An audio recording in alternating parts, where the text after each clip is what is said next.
Well, hold on to your seat because you won't be able to control what you're in for.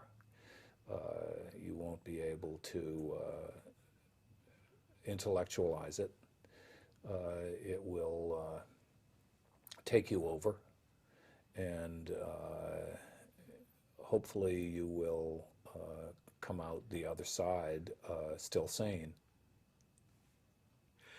Tell us about. Now, if it's specifically Saw 3D you're talking about,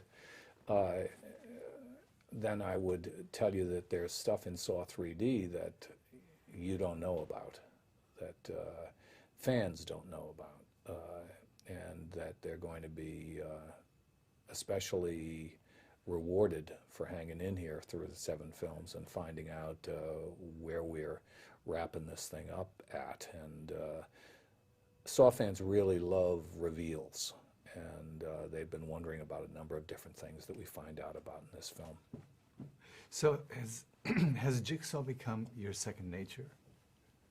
No, I mean, he's always been my second nature in some way because, you know, I'm detail-oriented. I'm interested in science. So's he. I'm interested in human beings and politics. So's he.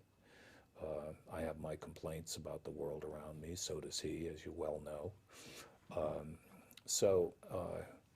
He's not second nature to me, but we share certain kinds of approaches to things. He's an engineer, you know, and I'm very interested in how things work. How, let's talk about his morality. I mean, how does he justify some of the things he does to other human beings? Well, let's talk about what these other human beings have done to other human beings. He starts there. That's how he starts. If you look at what Detective Matthews in Saw 2 did to Amanda, that was criminal, and he sets himself up as a paragon of virtue and law enforcement and all of that. So John Kramer is into toppling some of these statues that people set up for themselves, these awards that people give themselves. And the city that we're in right now, and any city in the world, there are a lot of bad people walking around on the streets in those cities. They don't look at themselves as bad people. They look at themselves as disenfranchised, never given an opportunity,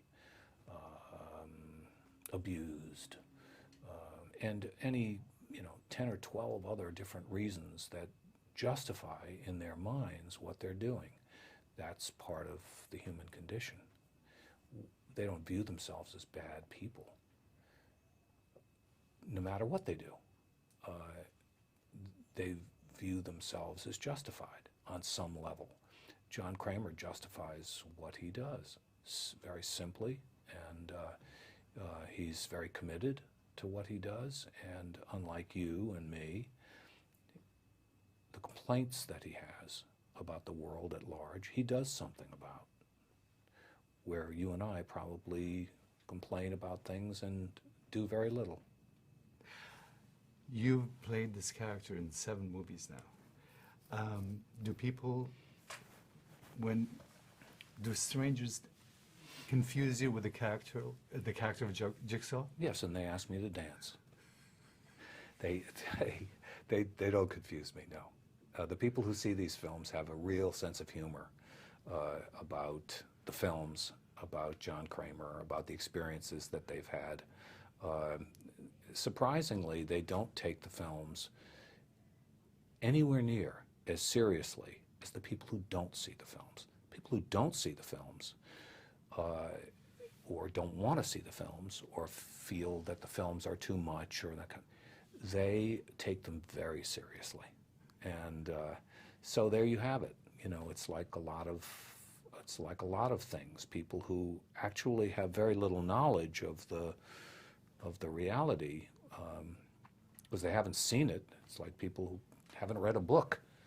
And, you know, I recall somebody saying to me that she didn't like the Harry Potter books because she thought that they taught children that there was no God, you know, and when in fact, and I said, well, how many of them have you ever read?